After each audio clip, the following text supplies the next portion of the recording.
The 10th edition of the Niagara Social Justice Forum was held recently. Over 200 registered for the all-day event that brought Brock students and community activists together to speak, listen, and learn on a wide range of social justice issues. To me, social justice is a pretty broad term. How would you define it?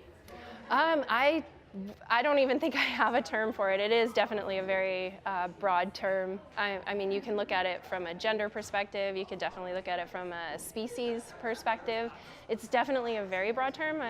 I wouldn't even have I'm studying it and I don't even have a term for it. The forum was largely organized by students in the Social Justice and Equity Studies program.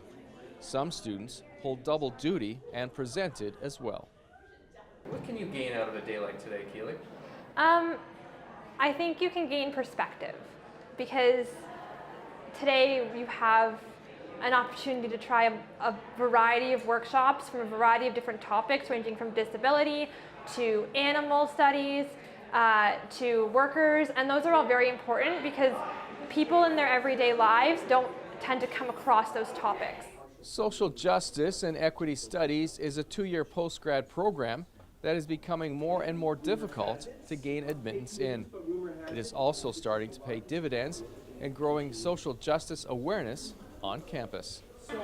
We're just starting our admissions process now, and our acceptance rate for the program is about 18%, so it's a fairly competitive program. And it's students who are really coming to engage larger issues of social justice and injustice, not just through scholarship, but through activism. So throughout the year, we've been involved in events like this, an Arts and Affinities event, 2 days of Queer Canada event, and then things like Take Back the Night, various rallies and marches.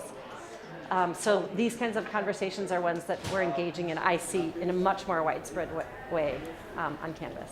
Recent changes that affect Ontario labor laws and the minimum wage were also topics of discussion at the forum. The Niagara Poverty Reduction Network spoke to those in attendance on the issues of living wages and precarious employment.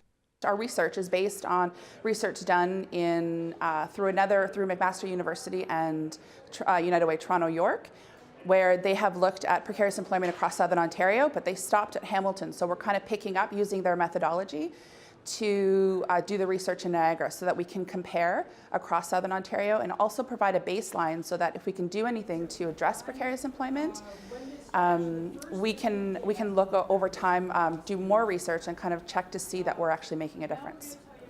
We're 1 month after a rise in minimum wage here in Ontario. Have you noticed anything? Are there any issues that have come to light? Well, I think we've all been aware of what's happened in the news around some employers maybe making changes that don't necessarily benefit their staff, but we also know there's a lot of employers out there who are really stepping up and making sure that they're doing what's best for their staff, for themselves, and for the community. Organizers also used the forum to point out some of the good things that are happening as a result of these turbulent times. If we look back in history, a lot of people have been stifled, right?